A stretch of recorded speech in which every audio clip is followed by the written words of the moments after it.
여러분들이 오늘 설교 말씀을 들으시면서 이 설교 제목을 잘 기억하셔야 합니다.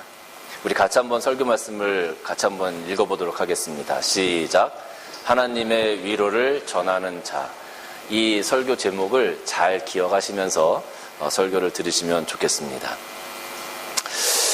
오늘 4절 말씀을 보니까 바울이 환난 가운데서도 위로가 가득하다, 그리고 기쁨이 넘친다라고 기록하고 있습니다. 바울이 환난 가운데서 자기가 기쁨이 넘치고 위로가 가득하다라고 이야기하는 이유가 있습니다. 오늘 7장 전체 말씀을 계속 보다 보면 6절에 가서 그러나 낙심한 자들에게 위로를 하시는 하나님이 디도가 옴으로 우리에게 위로를 더하셨다라고 기록하고 있습니다. 디도가 옴으로 해서 우리가 위로를 받았다, 내가 위로를 받았다라는 것이죠. 그러면 디도가 왔는데 왜 위로를 받았을까? 우리가 그 부분을 잠시 한번 생각해 봐야 될 필요가 있을 것 같아요. 사실 고린도 전서와 고린도 후서 사이에는 바울이 고린도 교회에 보낸 또 하나의 편지가 있었습니다. 우리가 그것을 눈물의 편지라고 이야기하는데, 그 눈물의 편지는 이미 소실되어서 우리가 그 편지가 무엇인지 알 수 있는 길은 없어졌어요. 바울이 고린도 지방에 가서 교회를 개척한 후에 그 고린도 지역을 떠났습니다. 그런데 바울이 떠난 다음에 그 고린도 교회에 거짓 교사들이 들어오기 시작했어요.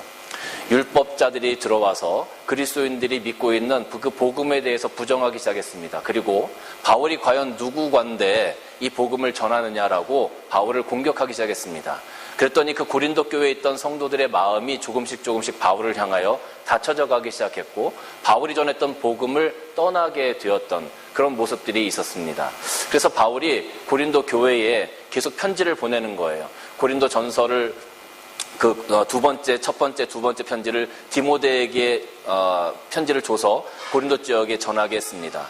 그런데 그 고린도 지역에 갔었던 그 디모데가 바울의 생각을 가지고, 바울의 편지를 가지고 갔음에도 불구하고 그 고린도 교회가 이미 마음문이 많이 닫혀 있었기 때문에 디모데가 바울이 이야기한 대로 그 교회를 잘 권면하고 설득해 나가기가 어려웠다라는 것이죠. 그리고 나서 그 중간에 다시 세 번째 편지를 보내는데 그것이 눈물의 편지입니다. 그 편지를 가지고 디도가 그 고린도 교회에 간 겁니다. 고린도 교회에 가서 그 편지를 전하고 그 디도가 고린도 교회 성도들을 권면했습니다. 그리고 그들이 마침내 다시 그 복음의 진가를 알고 바울의 마음을 알고 그들의 마음을 돌이키게 되었습니다. 그 소식을 가지고 이 디도가 바울에게로 돌아온 겁니다. 그러니까 그 소식을 들었던 바울의 마음이 얼마나 기뻤겠습니까? 자기가 개척했던 교회, 그 교회에 자기가 사랑했던 디모데를 보냈음에도 불구하고 그들이 디모데를 받아들이지 않았어요. 그런데 정말로 그런 상황 가운데 다시 한번 눈물로 편지를 써서 디도에게 그 편지를 전했을 때 그들이 바울의 마음을 알았고 다시 그들이 복음으로 돌아왔고 하나님을 바라보는 바른 성도들이 되었어요. 그때 바울의 마음이 얼마나 기뻤겠어요. 그 소식을 가지고 디도가 바울에게로 돌아온 겁니다. 그래서 바울이 그 디도가 옴으로 해서 위로가 넘치고 내 마음이 기쁨이 있다라고 지금 고백하고 있는 겁니다. 그런데 당시 바울이 행복한 상황이 아니었어요. 바울이 굉장히 편안하고 기쁜 상황이 아니었어요. 5절 말씀을 보면 뭐라고 기록되어져 있냐면, 우리가 마게도냐에 이르렀을 때에도 우리 육체가 편하지 못하였고 사방으로 환난을 당하고 밖으로는 다툼이 있었고 안으로는 두려움이 있었다. 바울의 상황이 지금 굉장히 안 좋은 상황이었습니다. 사실 바울은 어디를 가든지 환대를 받기보다는 핍박을 받은 사람이었어요. 하나님의 복음을 들고 정말로 최선을 다해서 낙심한 그리스도인들을 찾아다녔고 하나님의 복음을 들고 그 복음의 사명을 최선을 다해서 감당했음에도 불구하고 바울의 사정은 녹록하지가 않았다는 것이죠. 가는 곳마다 핍박당했고 가는 곳마다 배척을 당했어요. 물론 일부 그리스도인들이 바울이 오는 것을 환대하고 바울을 환영한 것도 있습니다만, 바울이 전체적인 인생을 바라보면 바울의 그 복음을 전하는 길은 결코 순탄하지 않았다라고 우리가 이야기할 수 있습니다. 바울이 굉장히 어려운 상황에 있었거든요. 그때 디도가 그 소식을 가지고 옴으로 해서 바울이 큰 위로를 얻었다. 지금 바울은 그렇게 고백하고 있는 겁니다. 어떻게 보면 우리 그리스도인들의 삶 자체는 낙심한 자들, 어려운 자들, 또 절망 가운데 있는 자들, 두려움에 떨고 있는 자들에게 하나님의 위로하심을 전하는 그런 사역자의 역할을 우리는 감당해야 되는 겁니다. 오늘 바울이 힘들고 어려웠을 때 정말로 그 고린도 교회 성도들에게서 온 좋은 소식, 그 소식을 가지고 왔던 디도를 만남으로 해서 그 바울이 얼마나 기뻤고 얼마나 큰 위로를 받았는지 우리는 고린도후서 이 7장을 보고 알 수 있는 겁니다. 이처럼 우리가 이 땅에서 살아갈 때 정말로 이 땅에서 낙심하고 절망한 자들이 있다면, 또 하나님을 떠난 자들이 있다면, 하나님의 사랑과 은혜를 필요로 하는 자들이 있다면, 우리는 그곳이 어디든지 간에, 그 사람이 누구든지 간에 우리가 하나님의 위로하심을 가지고 그들을 찾아가야 하는 사명이 어쩌면 우리들에게 있는 겁니다. 근데 많은 교회들이 이런 사명을 감당하기보다는 내 교회, 우리만 행복하고 우리만 즐거우면 된다라는 교회 이기주의에, 개교회주의에 빠져 있는 경우가 굉장히 많아요. 그러다 보니까 연합도 되지 않고요. 그러다 보니까 교회가 하나가 되어지지도 않고요. 한 성령이고 우리가 예수 그리스도의 한 몸으로 모든 교회들이 세워져 가야 되는데 그런 부분들이 잘 되지를 않는 거예요.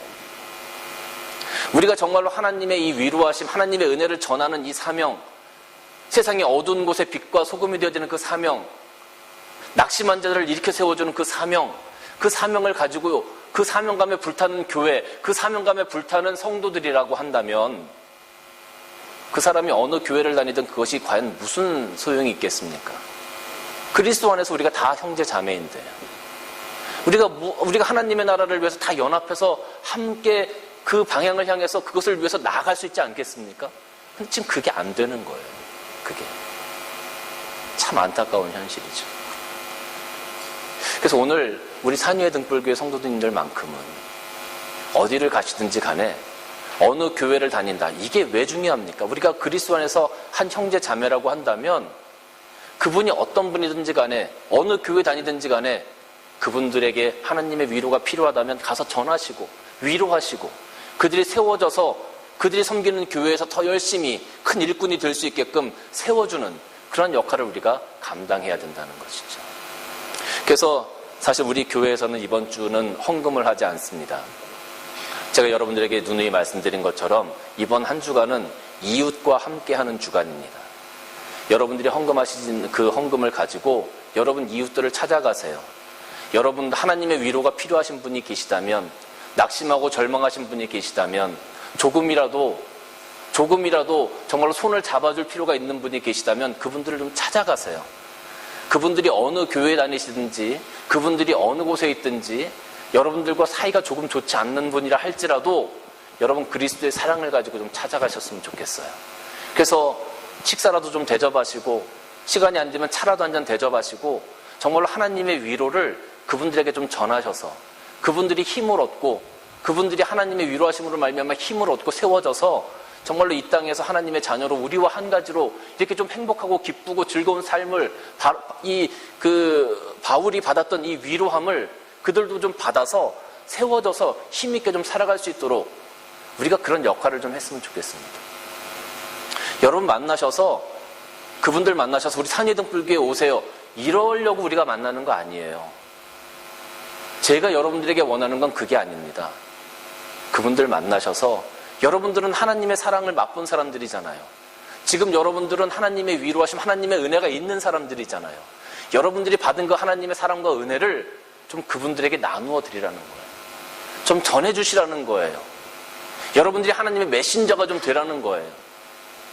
그러한 역할을 여러분들이 이 한 주간 동안 좀 해주셨으면 좋겠어요.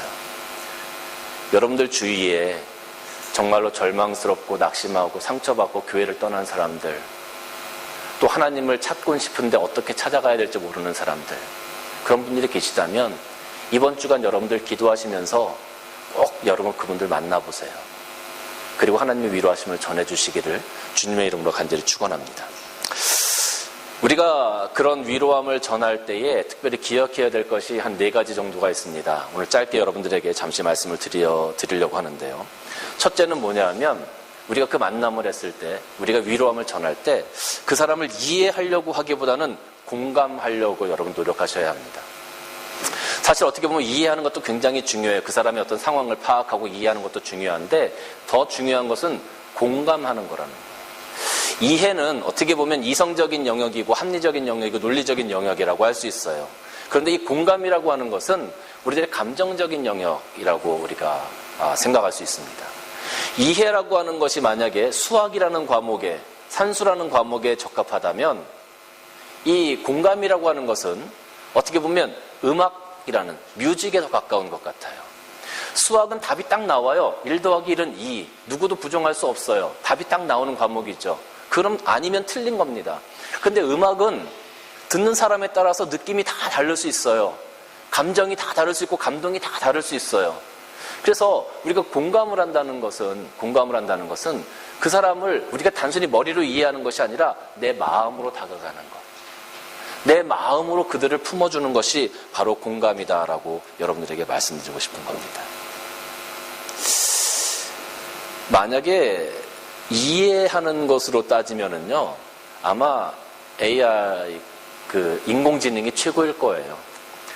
여러분, 만약에 어떤 사람이 인공지능 앞에 가서, 야, 내 상황이 이렇고 이렇다, 이렇다, 저렇다 얘기하면 그 인공지능이 분명히 이렇게 얘기하겠죠.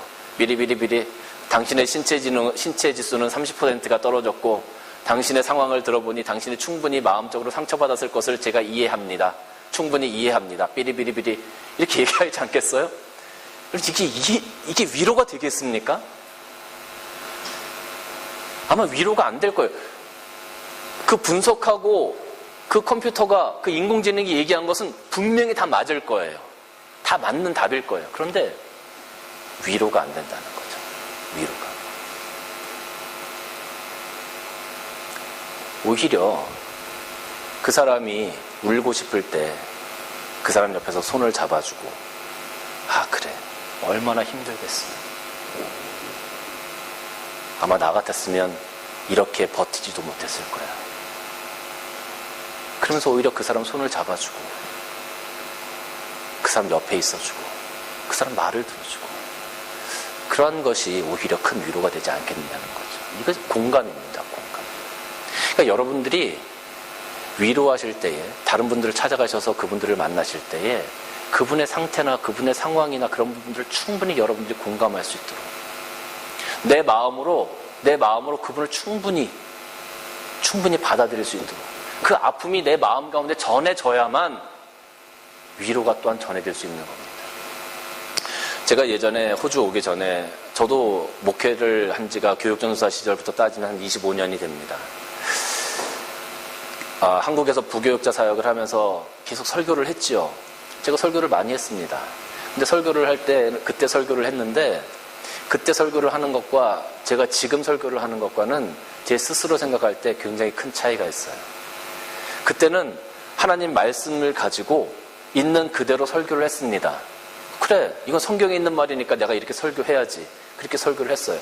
지금도 그렇게 설교하는 건 마찬가지입니다. 그런데 제가 호주 땅에 와서 밤새도록 일도 해보고, 저도 일하면서 돈도 떼어보고, 여러 가지 아픔도 겪어보고, 또 사람들 간에 그 일을 하면서 부당한 대우도 당해보고, 제가 목사인 거를 알면서도 교회 다니는 직분자들이 사장님으로 계실 때, 거기서는 목사와 이런 게 필요 없더라고요. 돈 몇 불 앞에서는 정말 그런 게 필요 없더라고요. 야, 저 사람이 정말 교회 가서 장로님으로, 집사님으로 할 수 있을까 싶을 정도로 그런 분들이 얼마나 많은지 몰라요. 그런데 그런 부분들을 겪고 나서 제가 이 호주 땅에서 다시 목사로서 설교를 하기 시작할 때 제 설교가 굉장히 많이 달라졌는 것을 제 스스로가 많이 느껴요. 우리 성도들의 삶을 이제는 제가 이해가 아니라 공감할 수 있게 되었기 때문에 그런 것 같아요. 성도들의 삶이 얼마나 힘들고 어렵고, 저분들이 드리는 헌금이 얼마나 귀한 것인지 제가 그분을 충분히 공감하고 나니까 이제 여러분들을 바라보는 이 목회를 하는 이 방식이나 이 모든 것들이 다 바뀌어지게 되었어요. 머리로 이해하는 것과 마음으로 공감하는 것은 이렇게 큰 차이가 있어요. 여러분들이 정말 만나셔야 될 분들을 만나셔서 머리로 이해하는 것이 아니라 여러분들 마음으로 그분을 충분히 이해하고, 마음으로 여러분들 공감해 주시고, 마음으로 다가가 주시는 그런 만남을 가지실 때 진정한 하나님의 위로가 그분들에게 전달될 거라고 저는 생각합니다. 그럼 공감할 수 있는 만남, 그래서 그 공감의 위로를 꼭 전해주시기를 주님의 이름으로 간절히 축원합니다. 두 번째는 뭐냐 하면 상대방의 말을 끝까지 들어주셔야 합니다. 상대방의 말을 끝까지 들어주시라는 거예요. 사실 낙심하고 절망하고 마음이 답답한 사람들이 많아요. 그런 사람들은 자신들의 말을 이렇게 막 하고 싶어하는 경우가 참 많거든요. 그러면 그분들이 하시는 말씀을 10분이 걸릴 수도 있고 20분이 걸릴 수도 있고 1시간이 걸릴 수도 있어요. 여러분 그 말씀을 좀 들어주세요. 근데 어떤 분들은 그 말을 끝까지 들어주시기보다는 자꾸 이렇게 커트를 하셔가지고 그 말 가운데 끼어 들어가려고 하시는 분이 있어요. 그러니까 그분이 말씀을 하시면서 그 답답한 심정을 좀 토로하면 그 말을 좀 끝까지 들어주고 그가 그 모든 것들을 다 쏟아낼 때까지 좀 기다려주면 좋을 텐데 이건 아닌데 그건 아니고 하고 자꾸 말을 커다해. 그러면 말씀하시다가 진짜 뭐야 이게 내 말을 들어주는 거야 뭐야 왜 온 거야 이 사람이. 그러다 보면 진정한 위로가 전달되지 않는 경우가 굉장히 많다라는 거죠. 사실 이 상담의 기술 중에 가장 상위에 있는 기술이 뭐냐 하면 들어주는 기술입니다. 들어주는 기술. 사실 여러분 우리 바보가 아니에요. 그렇죠? 우리가 어떤 문제가 있을 때 어떻게 해결해야 될지 우리가 모르지 않습니다. 우리가 사실 그렇게 이야기하고 내 마음에 있는 것을 다 이야기하다 보면 그 말하는 가운데 이미 해답도 같이 다 나오게 되는 경우가 많이 있어요. 말을 하다 보면 상황 정리가 되어지고요. 말을 하다 보면 그 답도 발견하게 되어지는 경우가 굉장히 많아요. 단지 그 답, 안에 있는 그 답을 끄집어내어주는, 들어줄 수 있는 그런 사람이 필요했던 경우가 굉장히 많다라는 거죠. 또 어떤 경우는 속에 있는 말을 막 하다 보면 정말로 그 말을 다 쏟아놓은 것 그 자체만으로도 위로가 되어지고 마음이 후련해지는 경우도 굉장히 많아요. 그러한 역할을 여러분들이 좀 해주셨으면 좋겠어요. 찾아가셔서 여러분의 말을 많이 하시기보다는 오히려 그분들의 말을 들어주시고 그분들이 무슨 말씀을 하시든지 간에 때로는 그 말이 비수처럼 칼날처럼 우리에게 다가올 수도 있을 것 같아요. 그러나 여러분 우리가 위로자로 하나님의 위로를 전하는 자로 우리가 다가갔을 때 찾아갔을 때 오히려 그분들의 말씀을 들어주시고 조금 인내하시고 그분들이 무슨 말씀을 하시든지 간에 끝까지 그 말씀을 다 해놓으실 수 있도록 여러분들이 좀 기다려주시고 인내해주시는 그런 모습이 우리들에게 필요할 거라고 생각해요. 굳이 말씀하지 않으셔도 하나님의 위로하심이 그들이 모든 것들을 다 쏟아놓을 때 그들이 모든 것들을 다 쏟아놓고 나면 그 빈 마음에 하나님의 위로하심이 자연스럽게 흘러들어가게 될 것입니다. 세 번째는 옆에 있어주는 겁니다. 옆에 있어주는 것. 사람은 사회적인 동물이라고 하죠. 사람은 옆에 누가 있을 때 가장 행복하고 안정된 삶을 느끼게 됩니다. 그게 자녀든 부부든 부모든 누구든 간에 내 옆에 누가 있다라는 그거 하나만으로도 굉장히 큰 위로가 될 때가 많아요. 그런데 그런 게 아니고 나는 철저하게 혼자다. 내 주위에는 아무도 없다. 모든 사람이 다 나를 떠났다. 이런 생각이 들기 시작하면 사람은 얼마나 절망적이 되고 얼마나 낙심하게 되는지 몰라요. 그래서 우리 여러분들이 그분들을 찾아가셨을 때 그분들에게 어떤 이야기를 하려고 어떤 말을 끄집어내려고 노력하시기보다는 오히려 그분 옆에 묵묵히 계셔주는 것도 좋은 방법일 수 있어요. 정말로 힘들고 어려울 때는요, 어떤 분 그런 말씀 하시더라고요. 목사님 너무 힘들고 어려우니까 기도도 안 돼요. 기도도 안 돼요. 여러분이 그럴 때 있어요.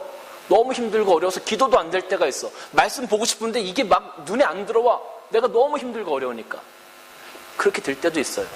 이처럼 너무 힘들고 너무 절망스럽고 너무 낙심되어질 때는 내가 내 말을 하기도 싫어요. 내 말을 하는 것조차도 힘이 드는 거예요. 근데 찾아가서 내가 왔으니까 말 좀 하라고. 대체 무슨 일이 있었냐고. 자꾸 옆에서 그러면 오히려 이분이 더 그 모습 때문에 실망하고 더 큰 상처를 받게 될 경우도 있다라는 거죠. 그럴 때는 오히려 그냥 차 한 잔 시켜놓고 그분 곁에서 말씀하지 않아야 하더라도 말씀하실 때까지 기다리시고 말씀하지 않으면 그냥 차 한 잔 같이 드시고 그렇게 오시면 돼요.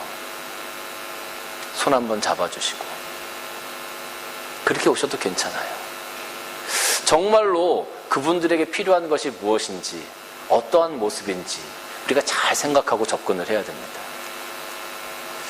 그분 곁에 당신은 혼자가 아닙니다. 당신 곁에는 제가 있을 수 있고 저는 잠시 떠나가지만 예수님께서 당신 곁에 계십니다라는 그런 생각들을 우리가 전해드릴 수 있다면 그것만으로 그분에게 큰 위로가 될 수 있다는 거예요.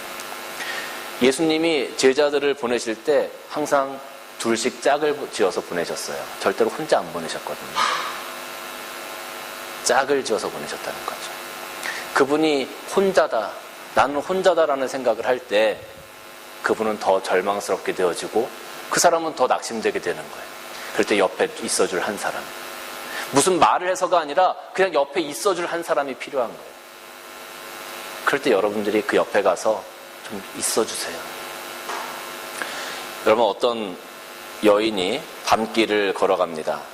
밤길을 걸어가는데 캄캄하니까 얼마나 무섭고 떨리겠어요. 혼자 막 걸어가는데 너무 무서운 거죠. 그런데 그 여인 옆에 큰 남편도 아니고 작은 어린아이가 하나 있어요. 그 여인이 그 어린아이, 자기 아들의 손을 꼭 붙들고 그 길을 갑니다. 혼자 가는 것과 그 어린아이지만 그 어린아이의 손을 붙들고 가는 것, 어느 것이 더 위로가 되고 힘이 될까요? 작은 아이라도 옆에 있는 것이 더 큰 위로가 되고 힘이 되어지는 법입니다. 그 아이가 무슨 힘이 있겠어요? 무슨 일이 생기면 그 아이가 어떻게 나를 도와줄 수 있겠어요? 오히려 내가 모든 것들을 다 감당해야 되는데 그래도 옆에 있는 그 어린아이가 있다는 것만으로 힘이 되는 거예요. 그처럼 낙심하고 절망해서 정말로 이야기할 만한 힘도 없는 그런 분들에게 여러분들 찾아가셔서 옆에 있어주는 것만으로도 당신은 혼자가 아닙니다. 당신이 힘들 때 언제든지 기대세요. 당신은 혼자가 아닙니다. 주님께서 당신 곁에 계십니다. 이 한마디, 그 느낌만 전해져도 그에게 큰 위로가 된다는 것을 분명히 알아야 됩니다. 네 번째는 사실 가장 중요한 건데요. 저는 여러분들이 앞에 세 개는 잊어버리셔도 이 네 번째는 잊어버리시면 안 된다고 생각이 들어요. 성령이 일하시게 하라는 거예요. 성령께서 일하시게 하라. 제가 여러분들에게 묻겠습니다. 여러분, 아까 설교 제목이 뭐라 그랬죠?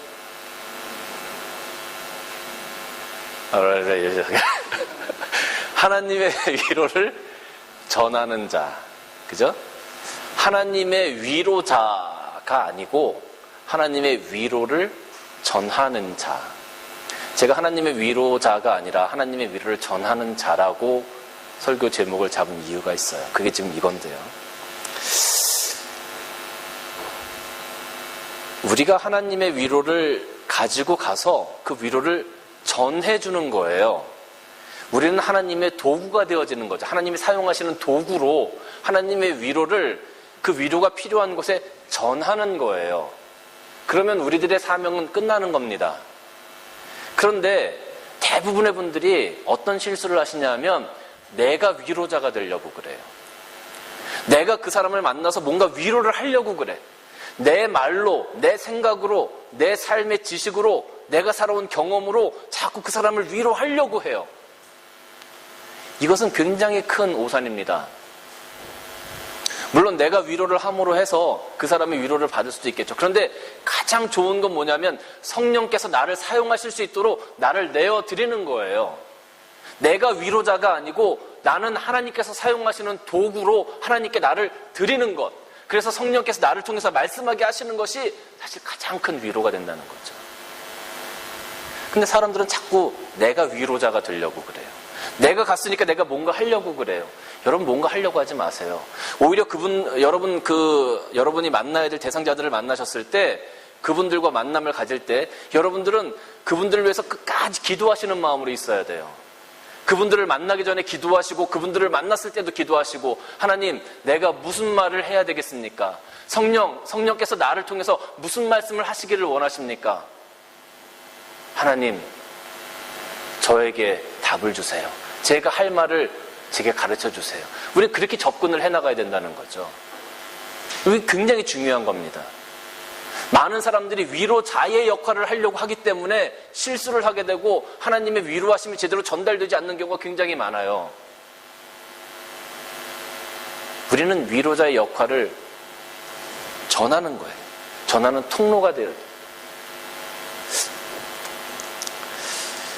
누가복음 12장 11절과 12절 말씀 보면 사람이 너희를 회당이나 위정자나 권세 있는 자 앞에 끌고 가거든 어떻게 무엇을 대답하여 무엇을 말할까 염려하지 말라. 마땅히 할 말을 성령이 곧 그때의 너희에게 가르치시리라.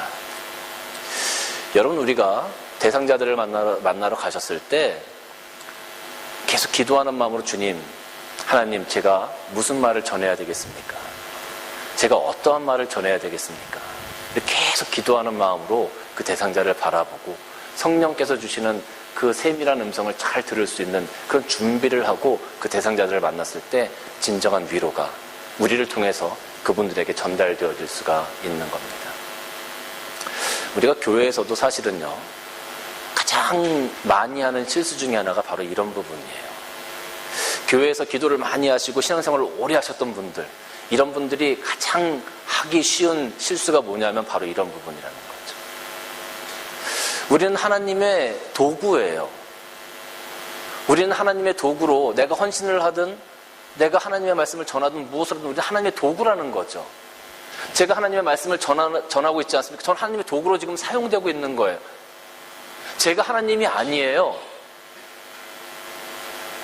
어떤 교회에서는 목사님의 말이 곧 하나님의 말씀처럼 그렇게 되어지는 경우도 있잖아요.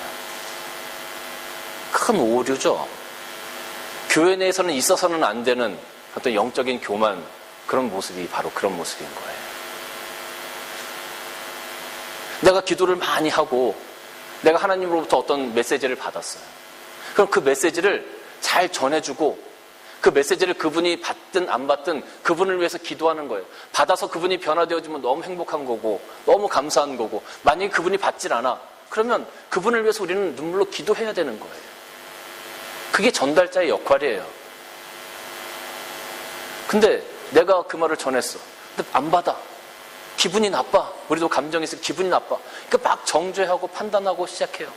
이게 신앙생활을 오래 하신 분들, 또 기도 생활을 많이 하시는 분들이 범하는 가장 큰 우 중에 하나라는 거죠. 그거는 전달자의 역할이 아니라 이미 자기가 하나님의 자리에 서 있는 것과 똑같은 거예요. 여러분, 우리는 성령이 아니에요. 우리는 위로자가 아니에요. 우리는 하나님의 도구예요, 도구. 여러분이 위로하실 수 있는 대상자를 만나셨을 때 여러분이 무언가 하려고 하지 말고 성령께서 나를 통해서, 성령께서 나를 사용하셔서 그분에게 하나님의 위로가 증거되어지고 전달되어질 수 있게끔 나 자신을 하나님께 내어드려야 된다는 거예요. 그래서 오늘 설교 제목이 하나님의 위로자가 아니라 하나님의 위로를 전하는 자예요. 사랑하는 성도 여러분, 여러분들이 아마 일주일 동안 고민하시면서, 아마 지금도 또 고민하시면서 내가 어떤 사람을, 누구를 만나야 될까, 내가 그 사람을 만났을 때 무엇을 해야 될까, 아마 여러분들이 많이 고민이 되시리라 생각이 들어요. 여러분이 무언가 하려고 하면 더 큰 고민이 되고 걱정이 생길 겁니다. 그러나 여러분을 하나님의 도구로 내어드리고 하나님의 성령께서 나를 사용하시기를 기도하면서 여러분들이 그분들을 만나신다면 아마 정말로 우리가 이런 프로그램을, 이런 프로젝트를 계획한 그 원래의 그 뜻, 하나님의 위로하심이 그들에게 잘 증거되어지고 전달되어져서 그들이 힘을 얻고 그들이 새롭게 되어지고 그들이 세워져가는 놀라운 역사를 우리가 같이 바라보게 되는 그 기쁨을 우리가 갖게 될 것입니다. 사랑하는 성도 여러분, 이번 한 주간 동안 여러분이 누구를 만나시든지 간에 그분을 위해서 기도하시고 성령께 여러분들을 내어 맡기시기를 바라요. 그리고 찾아가셔서 하나님의 그 위로하심을 좀 전달해 주세요. 그리고 그분들이 세워지실 수 있게, 우리 교회에서 우리만 좋고 우리만 행복한 것이 아니라 우리가 가지고 있는 이 기쁨을, 이 은혜를 정말로 세상 밖에서 낙심하고 있는, 절망하고 있는, 아픔이 있는, 상처가 있는 그런 분들 찾아가셔서 좀 손을 붙잡고 이렇게 세워주시는 그런 한 주간이 다 되어지시기를 주님의 이름으로 간절히 축원합니다.